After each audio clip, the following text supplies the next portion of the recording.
কেন একটা মেয়ে লিখতেছে তার চুল কানের পিছনে গুজে দিবে? কানের পিছনে কোন সাহস? আমি বোর্ডে লিখতেছি, উনি লিটারালি আমার হাত ধরে উনিও বোর্ডে আমার সাথে লিখা দিতেছে। এটা কি ফিজিক্যাল হ্যারাসমেন্টও করা হয়, খুব বাজে অবস্থা। আমাদের স্যাররা নাম্বার নিয়ে যায়, নাম্বার নিয়ে রাতে কল দেয়, গায়ে হাতাহাতি করে। আমাদের যে স্যার রুহুল আমি এখন 9 স্টুডেন্ট, আমি ওনার হ্যারাসমেন্টের শিকার সেই 7 থেকে। আমাকে একবার আমাদের টিচার আসলে আমাদের ক্লাসে আসছে। আচ্ছা ঠিক কথা, আপনি টিচার, আপনি আমাদের পড়াবেন। উনি পড়ানোর বদলে আমরা ফ্রেন্ডরা বসেছিলাম, তো আমাকে ওখান থেকে ডাক দিয়েছে, বলে এই তুমি আসো। তো স্যার রেসপেক্টটা করতে হয়, তো আমি গেছি। উনি লিটারালি বলে কি বোর্ডে একটা কোয়েশ্চেন লিখতে দিছে, তো আমি ওটা লিখতেছিলাম। তো আমি বলছি স্যার এটা আমি পারছি না এখন। উনি লিটারালি আমার গায়ের সাথে ঘেঁষা আসতেছিল, এভাবে ঘেঁষা বলে, আবার এত বাজেভাবে কথা বলে। মানে উনি উনার তাকানিটাই কি বলবো, কথা বলতে আসে ওনাদের বোর্ডে আমরা লিখতেছি, বোর্ডে আমরা লিখে একেবারে এসে পড়ে। আর কিছু মেয়েদের দেখলেই কিছু মেয়েদের সামনে ডেকে খালি হাত ধরাধরি করে। আমি বোর্ডে লিখতেছি, উনি লিটারালি আমার হাত ধরে উনিও বোর্ডে আমার সাথে লিখা দিতেছে। এটা কিরকম? উনি চাইলে তো আমাকে সরাই লিখতে পারতো, উনি কেন আমার হাত ধরে লিখবে বোর্ডে?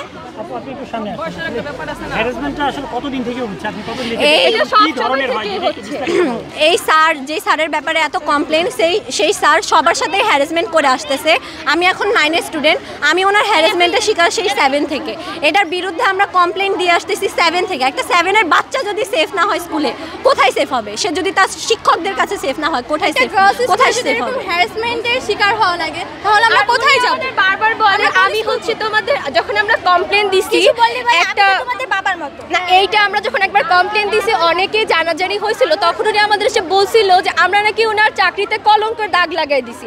আর উনি নাকি আমাদের মিথ্যা অ্যালিগেশন দিচ্ছি, প্লাস উনি নাকি আমাদের বাবার মতো, উনি আমাদের ভাবে টাচ করতেই পারে। বাবারা কখনো এইভাবে তাকায় না, বাবারা কখনো এইভাবে টাচ করে না। বাবার মতো হয়ে থাকে, উনি কেন একটা মেয়ে লিখতেছে তার চুল কানের পিছনে গুজে দিবে? কানের পিছনে কোন সাহসে?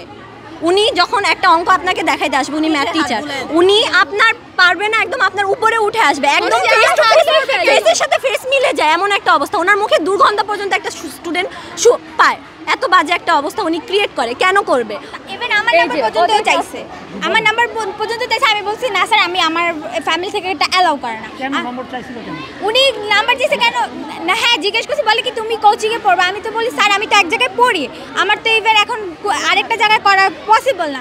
বলে নাম্বারটা দাও, তো আমি দেই নাই। তো উনি আমাকে অনেক কিছু বলে চলে গেছে। আমি আবার আম্মুকে যে আমি বলছি, আমি বলে থাক, আর কিছু কমপ্লেন দিছি সবার বিরুদ্ধে।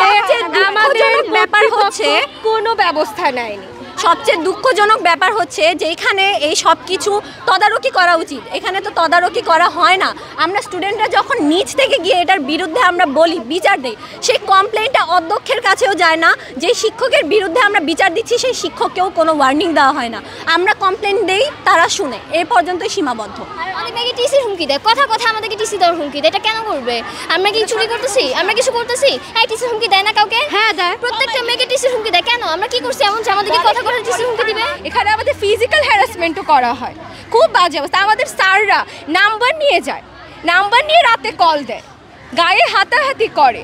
আমাদের যে স্যার রুহুল আমি হচ্ছে 7 থেকে 9 পর্যন্ত আমাদের যে একটা স্যার ছিল রুহুল আমিন, উনি ফিজিক্যাল হ্যারাসমেন্ট করে। উনি মেয়ে দেখলে হাতাহাতি শুরু করে দেয়। এগুলো কি? আমাদের ক্লাসে এসেও এরকম হাতাহাতি করে। এবং ওনার যে নজর এত খারাপ, ওনার হাত দিয়ে ইউজ করা লাগে না, ওনার তাকানোটাই যথেষ্ট। এগুলো আমরা 7 থেকে 3 বছর ধরে যে আমরা কমপ্লেন দিয়ে যাচ্ছি যে আমরা ওনার কাছে নিরাপদ না, আমাদের কর্তৃপক্ষ কোনো ব্যবস্থা নেয় নাই।